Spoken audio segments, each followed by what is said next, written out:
Iglesia de Cristo, reanima tu amor y espera. Amén. Damos gracias al Señor por tener esta oportunidad de estar compartiendo con cada uno de ustedes un estudio panorámico de Apocalipsis. Y el título que nos ocupa en esta ocasión es la sexta trompeta del Apocalipsis en su entrega número 17. ¿De qué vamos a hablar hoy? Levántate y mide. Eso es lo que vamos a ver hoy. Lo que le fue dado a Juan en el Apocalipsis capítulo 11, versículos 1 y 2. Amén. Leemos tal como está escrito para la honra y la gloria del Señor. Entonces me fue dada una caña semejante a una vara de medir, y se me dijo: levántate y mide el templo de Dios y el altar y a los que adoran en él.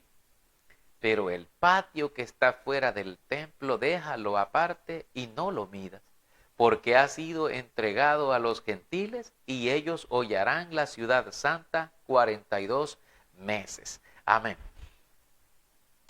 La palabra del Señor dice que a Juan le fue dada una caña semejante a una vara de medir, y la orden que se le dio fue: levántate y mide.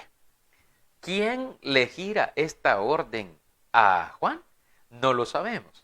Probablemente fue el ángel fuerte con el librito el que estaba interactuando con él. Pudo haber sido también otro ángel. Sin embargo, lo que sí entendemos nosotros acá en la Biblia, hermanos, es que se trata de algo aprobado por Dios.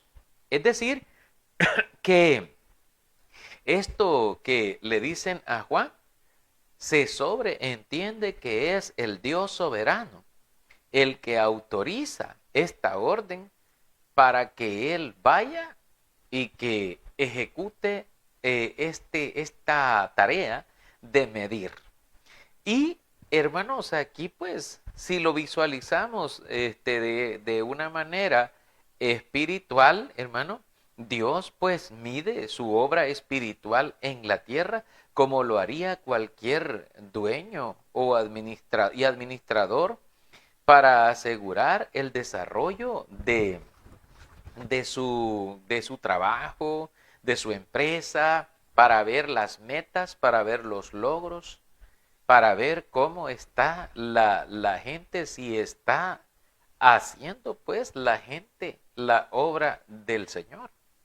La Biblia nos dice que Dios desde los cielos miró a los hijos de los hombres para ver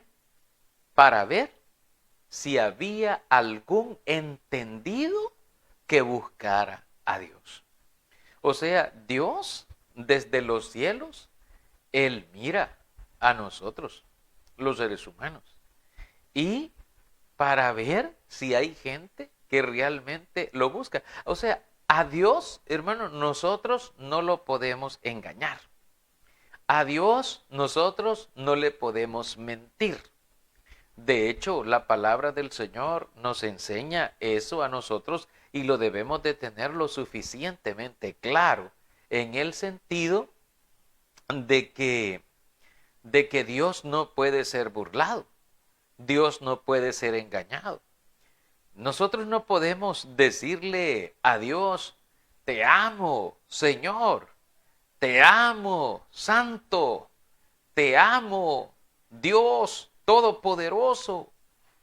Y si realmente no es así, si realmente nosotros no amamos a Dios, entonces nosotros estamos, hermanos, estamos no amando al Señor. Estamos no recibiendo nosotros esa benevolencia de parte del Señor, porque Él sabe que lo que nosotros le estamos diciendo es mentira. ¿Por qué?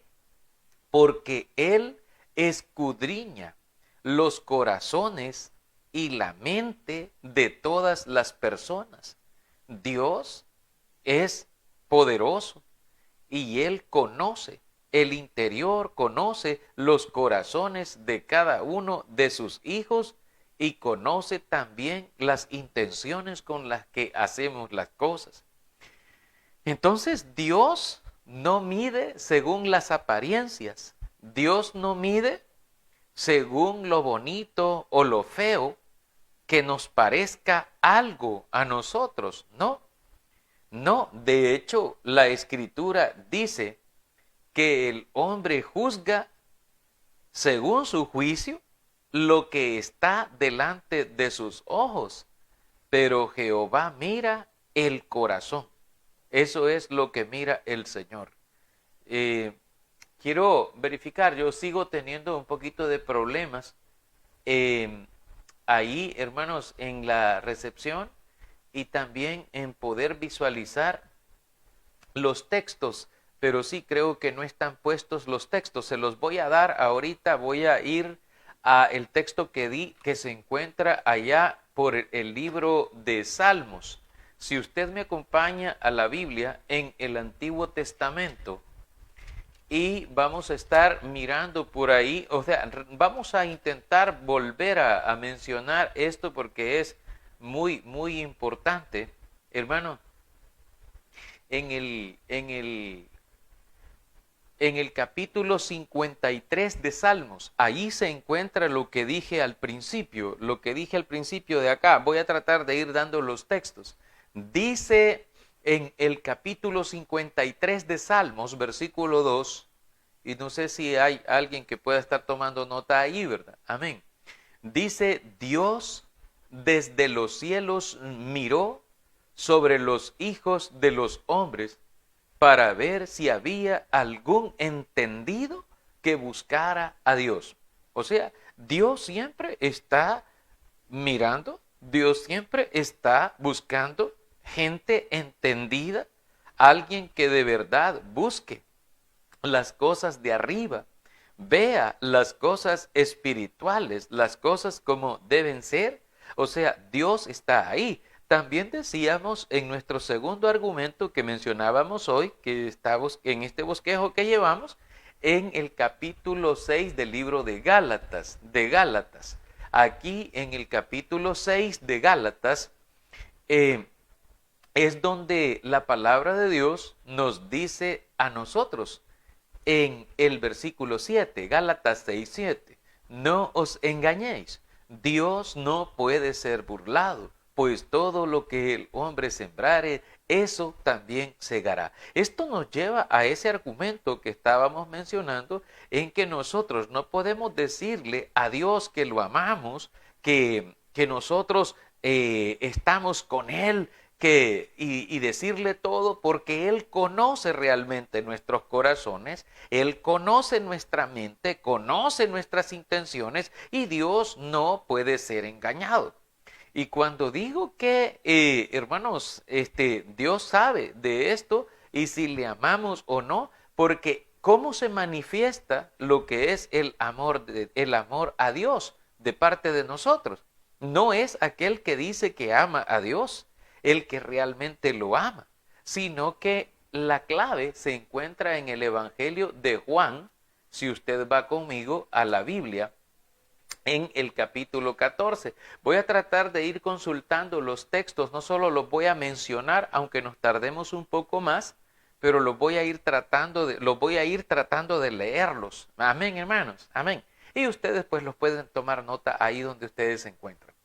En el capítulo 14 de Juan, en el versículo 21, dice el Señor de esta manera: el que tiene mis mandamientos y los guarda, ese es el que me ama. Y el que me ama será amado por mi Padre, y yo le amaré y me manifestaré a él. Amén.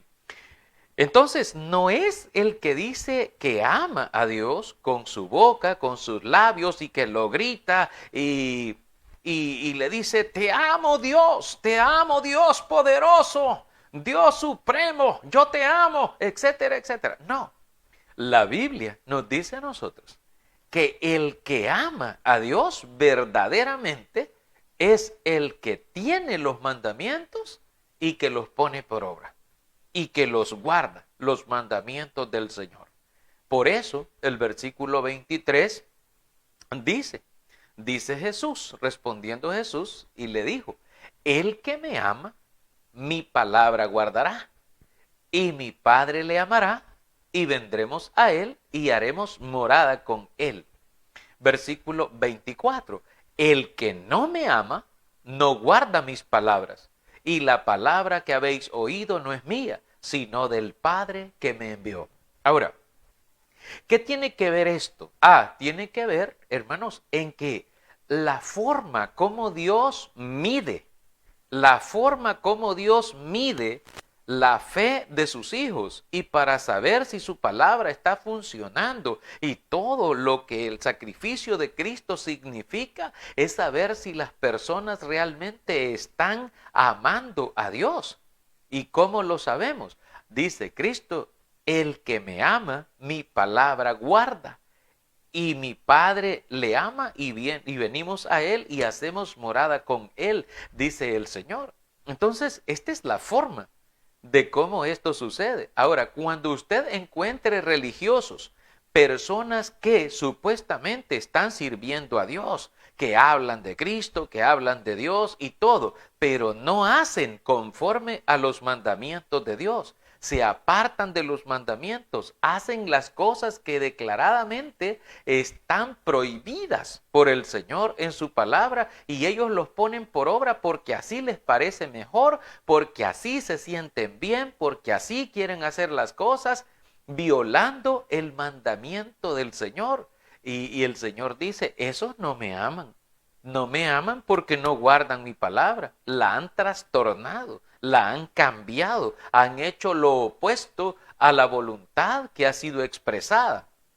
Entonces, a Juan en el Apocalipsis se le ordena diciendo que vaya y que mida. Fíjese, volvamos a Juan, al Apocalipsis de Juan, en el Apocalipsis capítulo 11 y el versículo 1 dice, y se me dijo, levántate y mide el templo de Dios y el altar y a los que adoran en él. Juan tenía que medir estas tres cosas. El altar del Señor, el altar de Dios, el templo de Dios, el altar de Dios y a los que adoran a Dios, a ellos. Entonces, una de las formas de medirlo es probándolos con la Biblia. Hermano, si usted quiere probar a una persona, mídalo por la Biblia. Vea, no escuche lo que dice, no, vea lo que hace. Vea lo que hace, porque Jesús mismo nos dijo a nosotros, diciendo, por sus frutos los conoceréis. El árbol se conoce, dijo Cristo, por su fruta, por su fruto. Entonces conocerán verdaderamente cuál es su esencia, cuál es su naturaleza. ¿Por qué? Porque no se recogen uvas de los espinos, ni higos de los abrojos, dijo el Señor.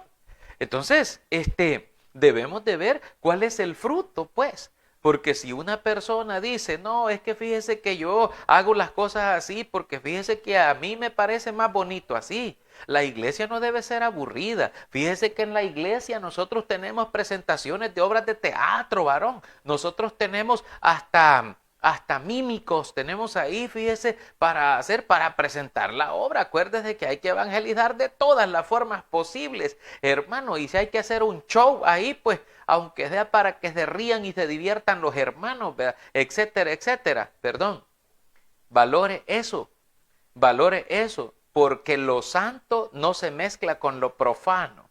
Lo que es santo, 3 veces santo, es el Señor. y el Señor nos manda a apartarnos de lo inmundo. Y Él nos ha dado a nosotros las herramientas, nos ha dado la palabra y por eso nos ha dado la orden de ir y predicar el evangelio a toda criatura. También nos ha dado el mandamiento a nosotros diciendo: levántate, ve, predica a tiempo y fuera de tiempo, porque es necesario, porque apremia la situación que vive la humanidad, apremia de que nosotros prediquemos la palabra, pero que lo hagamos en honor, en santidad, como corresponde al Señor. Hay gente que lo hace de distintas maneras. Hoy hay gente que a Cristo pues lo ponen, hay algunos que piensan que Cristo es un salsero, refiriéndose a la música, o que es un bachatero, o que es un ranchero, o que es un rapero, y ahí están, hermano, y ellos están adorando a Dios a su propia forma, cada quien a su propio gusto, y dicen: así nos sentimos bien adorando a Dios, y aquí estamos, ¿ah? Y ahí están diciendo y gritando: lo siento en mis manos, lo siento en mis pies. Y ahí están, hermano, y están por ahí sintiéndolo, dicen todo su ser. Hermanos, es necesario que cada uno de nosotros mida su propia obra, porque la vara con la que somos medidos es la palabra de Dios en el Nuevo Testamento. Y nos advierte el Señor, de hecho el mismo Juan, el mismo que escribió el Apocalipsis, nos advierte a nosotros en la primera de Juan capítulo 4 y el versículo 1. Mire lo que dice Juan, primera de Juan capítulo 4 y el versículo 1. Dice la palabra del Señor lo siguiente. Amén. Dice así: hermanos, amados, no creáis a todo espíritu, sino probad a los espíritus si son de Dios, porque muchos falsos profetas han salido por el mundo. Amén. Amén, hermano. Ahora, cuando nosotros leemos esta porción de la Biblia que nos dice el Señor aquí, dice: no creáis a todo espíritu, sino probad los espíritus si son de Dios. ¿Cómo nosotros, por ejemplo, podemos probar un espíritu para saber si ese espíritu o ese mencionado espíritu es de Dios? Amén. Entonces, mire cómo la palabra del Señor nos dice, cómo la palabra del Señor aquí nos advierte, cómo nosotros podemos probar a un espíritu. La forma de probarlo es con la Biblia. Bueno, si la Biblia dice, por ejemplo, algo y él está haciendo otra cosa, por ejemplo, Hebreos 13:15, así que ofrezcamos siempre a Dios sacrificio de alabanza, es decir, fruto de labios que confiesan su nombre. Y en vez de eso estamos haciendo conciertazos musicales y estamos haciendo y estamos nosotros, tocando instrumentos y haciendo todo tipo de algarabías y cosas, cuando el Señor ha ordenado, ha dado la forma de cómo su iglesia le tiene que adorar. Por ejemplo, dice la palabra que debemos alabando y cantando al Señor con salmos e himnos y cánticos espirituales, adorando al Señor. Jamás habla de estar tocando y estar haciendo ciertas cosas, ¿verdad? Pero la gente lo hace y la gente se siente bien así. De hecho, se sienten muy amenos haciendo las cosas, no a la manera de Dios, sino a la manera de cada uno. ¿Y cómo sabemos cuál es la manera de Dios? Me podrá decir alguien. Es que la manera de Dios es como Él lo dejó en su palabra en el Nuevo Testamento. ¿Oyó la última frase? Nuevo Testamento. Porque eso constituye la caña de medir. Somos medidos en base a la palabra del Señor, no nuestra palabra, no nuestra interpretación, no nuestro deseo, no es lo que a mí me gusta, es lo que a Dios le agrada y que Él ha dispuesto cómo se tiene que hacer. Entonces, reflexionando sobre este templo, tomemos, hermanos, una lección bien valiosa que se encuentra en el libro de Corintios, en la primera de Corintios capítulo 3. Amén. Si usted va allá conmigo, primera de Corintios, en el capítulo 3, versículos 9 al 15. Dice la palabra del Señor, porque nosotros somos colaboradores de Dios y vosotros sois labranza de Dios, edificio de Dios, conforme a la gracia de Dios que me ha sido dada. Yo, como perito arquitecto, puse el fundamento y otro edifica encima. Pero cada uno mire cómo sobreedifica, porque nadie puede poner otro fundamento que el que está puesto, el cual es Jesucristo.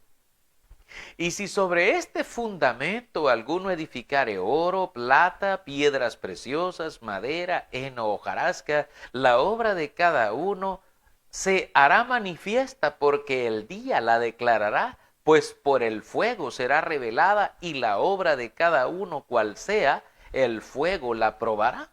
Si permaneciere la obra de alguno que sobreedificó, recibirá recompensa. Si la obra de alguno se quemare, él sufrirá pérdida, si bien él mismo será salvo, aunque así como por fuego. Amén. Fíjese que aquí encontramos esta lección, hermano. Pablo nos habla siempre de las medidas específicas que deben ser por el gran arquitecto. Una de las cosas que dice acerca de la iglesia, acerca de nosotros, es que nosotros, dice el versículo 9, que nosotros somos colaboradores de Dios. Vamos a decirlo y a compararlo con alguien que construye. Por lo menos acá en Centroamérica o específicamente en El Salvador, cuando una persona quiere hacer una casa, contrata a una persona experta, a una persona que se pueda confiar en que va a construir y que va a hacer una casa buena, hermano, correcta, ¿verdad? Y amén, a esa persona que es la experta es lo que se conoce como el maestro de obra, es el maestro de la obra. Él es el que pone todas las medidas, él es el responsable de que eso funcione bien. Pero este maestro de obra tiene colaboradores, es decir, a los ayudantes que anda él allí. Entonces la Biblia nos dice a nosotros, los seres humanos, que nosotros somos colaboradores de Dios. Somos colaboradores, o sea, el que pone la medida, el perito arquitecto, el que pone el fundamento, el que tiene todo el control de estas cosas es Dios. Nosotros solo somos colaboradores, nosotros no podemos ir a ocupar el lugar de maestro de obra y decir, no, a mí no me gusta la iglesia que Cristo ha edificado, el Señor dijo aquí, no, pero a mí no me gusta. Aquí dice él que no le es permitido a la mujer predicar, no, eso a mí no me gusta, yo quiero que sí. Y usted lo cambia, ¿no? Y entonces, y comienza a cambiar, hermano, cuando eso sucede, entonces la persona está desplazando al maestro de la obra y la obra de cada uno, dice el Señor, será probada. A ver cómo le va a salir el edificio, ¿verdad? Todo inclinado le va a salir, hermano, si es que no se cae, ¿verdad? Porque debe ser de acuerdo a la medida exacta del diseñador. Y el diseñador de la iglesia es Dios. Nadie más es el diseñador, solo Dios es el diseñador de su obra. Amén. Ahora, nosotros pues miramos aquí todo esto que nos dice aquí la palabra de Dios. Bueno, sigo teniendo un poquito de problemas, hermanos, con lo que estábamos mencionando anteriormente. Amén. Siempre no se actualiza. Amén. Pero ahí seguimos. Entonces, hermanos, tenemos nosotros aquí, fíjese, este comparativo que nos ayuda. Si nosotros, los edificadores espirituales, no utilizamos frecuentemente la vara de medir que Dios provee, el edificio espiritual que nosotros estamos trabajando, bien puede resultar descuadrado, puede quedar flojo, incompleto, falto de debida estética espiritual. Bueno, cualquier cosa, ¿verdad?, puede pasar. Y sería algo vergonzoso de alguna manera para nosotros. Puede ser que a nosotros nos parezca que lo hemos dejado bonito, que hemos hecho bonito de acuerdo a nuestro diseño, a lo que a nosotros nos gusta, pero no es lo que a nosotros nos gusta, es lo que a Dios le agrade. Porque alguien me decía, hace un tiempo, alguien me decía, a mí no me gusta la iglesia de Cristo, no me gusta la iglesia de Cristo. Y yo le dije, ¿y por qué no te gusta la iglesia de Cristo? Es que se siente muy aburrida. Se siente como una iglesia muerta. Allí no se siente que hay vida. Es que a mí me gusta cuando se siente así como bien bonito, que mire, que saltan, que bailan, que gritan, que dicen amén y que se siente la vibra del Espíritu Santo. Allí me gusta a mí, dice. Allí es donde a mí me gusta. Así me gusta a mí. Donde la gente grita, donde la gente salta, donde la gente grita de júbilo, donde la gente está feliz, donde la gente está así frenética, allí me gusta a mí. Entonces, le comentaba yo a esta persona y le decía, a usted le gusta el emocionalismo, o sea, le gusta eso, le gusta la emoción, pero la Biblia dice, la palabra del Señor dice, que Dios no es Dios de confusión, sino de paz, como en todas las iglesias de los santos. Y Él nos dice a nosotros que tenemos que hacer todo decentemente y con orden, porque Él es santo y su santidad se respeta. La santidad de Dios se respeta. Entonces, pero son pocos la gente que quiere así las cosas, que las quiere hacer bien, pues, correctas. No, quieren hacerlo a su modo, a su gusto. Y por eso el apóstol Pablo decía, bueno, dice, ¿y yo trato de agradar a los hombres o trato de agradar a Dios? Porque si todavía agradara a los hombres, entonces no sería siervo de Cristo, decía Pablo. Entonces debemos de tener mucho cuidado nosotros con eso, hermano, con eso. Ahora, cuando dice mide, bueno, dice el texto en Apocalipsis capítulo 11 y el versículo 1, levántate y mide, lo primero que menciona es el templo de Dios. El templo de Dios. Hermano, ¿y para usted qué es el templo de Dios? El templo de Dios, ¿qué será? Para mucha gente, amén, dice, hermano, el templo de Dios es el templo que hizo Salomón, el templo que hizo allá en Jerusalén, el templo grande que le hizo el lugar santísimo, el lugar santo, los atrios, que hizo el altar de los sacrificios y todas las cosas. Ese es el templo, ese sí es templo de Dios, mire hermano, el que hizo Salomón. De ese templo habla la Biblia. Usted cree tal vez eso, pero la palabra de Dios en su profecía, en su mensaje para los hombres, debemos nosotros de recibirlo y de buscar todo lo que dice el Señor. Fíjese que hablando de esto, un templo existe con un propósito. Y el propósito que existe es el de adorar. O sea, el de adoración a Dios.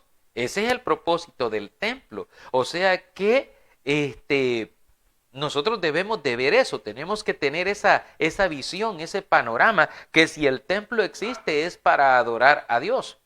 Quiero que vea las palabras que Jesús le dijo a una mujer samaritana, porque los samaritanos, desde los tiempos de Jeroboam, hijo de Nabat, ellos habían adorado en Dan y en otros lugares altos habían adorado a los ídolos, habían adorado a las estatuas y habían adorado siempre a Jehová. Fíjense, siempre adoraban a Jehová, pero lo hacían ellos a su propia manera. Entonces, Jesucristo, teniendo una conversación con una mujer de Samaria, le dijo al Señor Jesús lo siguiente. Vea lo que le dice ella a Jesús. Amén.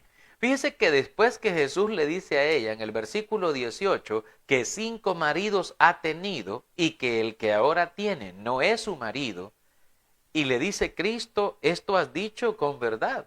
Entonces la mujer sorprendida le dijo la mujer al Señor, Señor, me parece que tú eres profeta. Nuestros padres, dijo ella, adoraron en este monte, y vosotros decís que en Jerusalén es el lugar donde se debe adorar. Jesús le dijo, mujer, créeme, que la hora viene cuando ni en este monte ni en Jerusalén adoraréis al Padre. Vosotros adoráis lo que no sabéis, nosotros adoramos lo que sabemos, porque la salvación viene de los judíos. Mas la hora viene y ahora es cuando los verdaderos adoradores adorarán al Padre en espíritu y en verdad, porque también el Padre tales adoradores busca que le adoren. Amén. Entonces esta mujer decía, en su pensamiento, decía ella, nuestros padres adoraron en esta montaña, porque adoraron allí en esa montaña, en ese lugar alto. Y ustedes, los judíos, dicen que se debe adorar en Jerusalén. Allá es el lugar de adoración. El templo estaba en Jerusalén. Y Jesús le dice que los verdaderos adoradores adoran al Padre en espíritu y en verdad, no en una montaña necesariamente, no en un templo como aquel, no, porque se tenía una visión diferente y Cristo vino hablando de esta manera. Ahora, para la era cristiana, hermanos, la iglesia es el templo de Dios. La iglesia es el templo de Dios. Fíjese que este concepto es bien importante entenderlo. La iglesia es el templo de Dios. No son las paredes de un lugar, porque hay gente que dice la iglesia allá, la iglesia aquí, y cree que la iglesia son las paredes o el techo. No, la iglesia son los miembros, son las personas. La iglesia es el cuerpo de Cristo. De hecho, lo acabamos de ver nosotros. Cuando en Corintios dice que somos colaboradores de Dios, el fundamento de la iglesia es Cristo, el que está puesto como base. Y luego vamos nosotros encima formando parte de ese edificio espiritual del Señor, de ese edificio de Dios.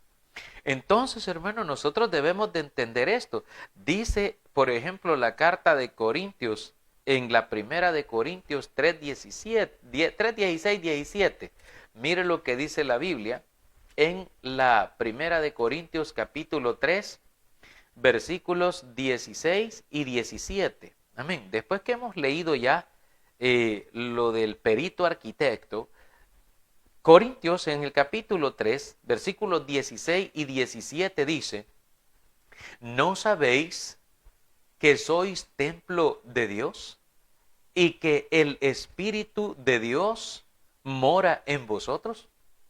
Si alguno destruyere el templo de Dios, Dios le destruirá a él, porque el templo de Dios, el cual sois vosotros, santo es. Amén. Esto es hasta el versículo 17, que es el texto que nosotros estamos considerando. Entonces, aquí, hermano, no sabéis, dice, que sois templo de Dios. Entonces, y nos habla que si alguno destruyere el templo de Dios, Dios le destruirá a él. Entonces, nos dice también en el libro de Efesios, capítulo 2, si usted ve conmigo, ahí, después del libro de Gálatas, en el libro de Efesios, en el capítulo 2 y el versículo 21. Dice así, hermanos, en quien todo el edificio bien coordinado va creciendo para ser un templo santo en el Señor, es decir, la iglesia. Todo el edificio bien coordinado va creciendo para ser un templo santo. Amén. Para ser un templo santo, dice, en el Señor. Entonces, la iglesia es el templo de Dios. Ahora, cuando a Juan le dice en el Apocalipsis, le dice el ángel, levántate, levántate y mide el templo de Dios. ¿Qué es lo que Juan tiene que medir? Ayúdeme usted a entender. ¿Qué es lo que Juan tiene que medir, hermanos? Ah, perfecto. Medir la iglesia. ¿Sí? Y se nos pone la norma, ¿verdad? La norma. Y hay mucha gente que de repente dice, hermano, ¿y por qué en la iglesia de allá usan instrumentos? En la de aquí no lo hacen. En la de allá las mujeres predican, aquí no lo hacen. En la de allá recogen dinero todos los días y aquí no lo hacen o allá no lo hacen, etcétera, etcétera. Mire, ¿y por qué esto o por qué lo otro? Y la gente, hermanos, la gente, ¿verdad? Con la mente puesta en Dios, dice, ¿y por qué hay tantas cosas diferentes? Y Dios es solo uno, sí, Dios es solo uno y una también es su palabra. Por eso dice también en el libro de Efesios, un Señor, una fe, un bautismo, un Dios y Padre de todos, el cual es sobre todos y en todos, dice la Escritura. Es decir, el Señor no dejó muchas Biblias, no dejó muchas palabras, no dejó muchos testamentos, no, dejó una sola palabra y en base a ella, cuando le dice a Juan, mide el templo, es decir, mide a la iglesia, mídelos para ver cómo están. Si están dentro del marco, de la medida, de la legalidad, del testamento que yo dejé, o se han salido y se han apartado y están haciendo otras cosas. A Juan se le dio esta potestad y por esto Juan nos dice a nosotros en el capítulo 4, versículo 1, que ya leímos anteriormente, dice, hermanos, dice, no crean a todo espíritu. Si no, dice, prueben a los espíritus para saber si son de Dios. Hay que probarlos porque parece que son de Dios y hacen las cosas. Bueno, es más, hay gente que se confunde a veces y dice, no, mire, si cualquier iglesia donde hablen de Cristo es de Dios, dice. Cualquier lugar donde hablen de Cristo, ahí es del Señor porque están hablando de Cristo. Qué tristeza da el escuchar ese argumento, esos comentarios. ¿Por qué? Porque no todo el que menciona al Señor es siervo del Señor. De hecho, estaba escuchando yo en una radio local, en una radio de esas que suenan en la calle, cómo hay un centro espiritista donde hablan de la buena suerte, del amor, de los amarres y de muchas cosas, otras cosas que tienen que ver con el demonio y el ocultismo. Y ahí hablan de Jesucristo, ahí hablan de Jesús. Sí, hablan y lo mencionan a Jesús. Pero la práctica de ellos es otra cosa, hermano. Sí, bien tremendo. Ahí le van a dar un vaso con agua bendecida, no sé cómo dicen ahí, hermano. Bien tremendo todo lo que dice esa gente ahí, dándole importancia y prioridad a unas cosas malvadas, perversas y tremendas, hermanos. Y que ahí está. Entonces nosotros debemos de tener muchísimo cuidado. Le dice, mide el templo de Dios. Y, hermano, el templo judío en Jerusalén fue destruido por los romanos en la guerra judío-romana, allá entre el año 67 y el 70 después de Cristo. Usted ha de saber, Cristo mismo lloró la destrucción de ese lugar cuando dijo, aquí vuestra casa os es dejada desierta. Y el Señor le decía a sus discípulos, ¿se acuerdan ustedes, hermanos? Allá por Marcos capítulo 13. El Señor les decía, miren, maestro, le decían, mira qué piedras, mira qué edificios, le decían al Señor. Y el Señor les dijo, de cierto les digo que no quedará piedra sobre piedra que no sea derribada, les dijo el Señor. Sí, así les dijo Cristo. Ese lugar fue destruido, hermano. El templo de Dios fue destruido. También cumpliéndose lo que Cristo les había también advertido a ellos. Aunque los judíos lograran en la actualidad reedificarlo, el templo en Jerusalén, su creación no cambiaría el sentido espiritual del templo de Dios. Pues Dios, hay una cosa que Dios dice y declara ya para nosotros.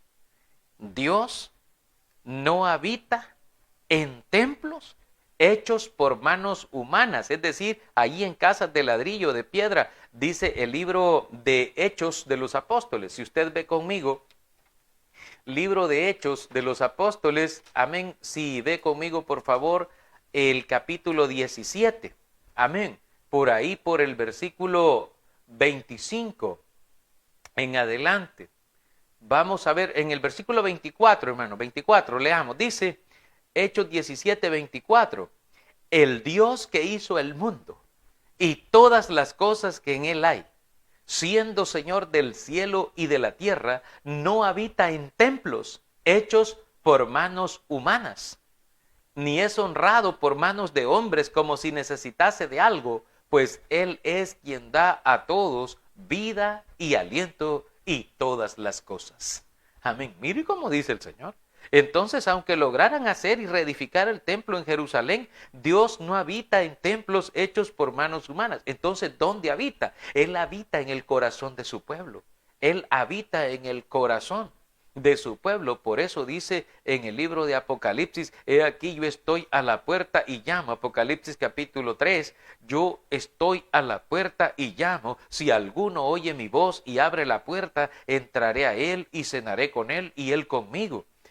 Para dejar más claro esto, en el libro de los Hebreos, si usted mira conmigo la palabra del Señor, en el libro de los Hebreos, la palabra del Señor nos dice en el capítulo 3. Mire lo que dice el capítulo 3 y el versículo 6. Pero Cristo, como hijo sobre su casa, la cual casa somos nosotros, si retenemos firme hasta el fin la confianza y el gloriarnos en la esperanza. Amén, así dice la Biblia. Entonces nosotros somos la casa de Dios, nosotros somos el templo. Por eso es que allá el capítulo 6, versículo 19, que es un texto que se nos habían por ahí puesto, nos decía o nos dice, o ignoráis que vuestro cuerpo es templo del Espíritu Santo, el cual tenéis de Dios y que no sois vuestros. Es decir, la iglesia es el templo de Dios. Y cuando le dice a Juan, ve y mide el templo de Dios, le está dando la orden de que vaya y que mida a la iglesia. Ahora, la teología proyecta la reedificación, tal vez, hermano, de todas las cosas, pero no está hablando de las cosas materiales, sino de las cosas espirituales en Cristo. Por lo cual, dice Cristo, yo hago nuevas todas las cosas. De manera que si alguno está en Cristo, nueva criatura es. Las cosas viejas son pasadas y todas son hechas nuevas en Él.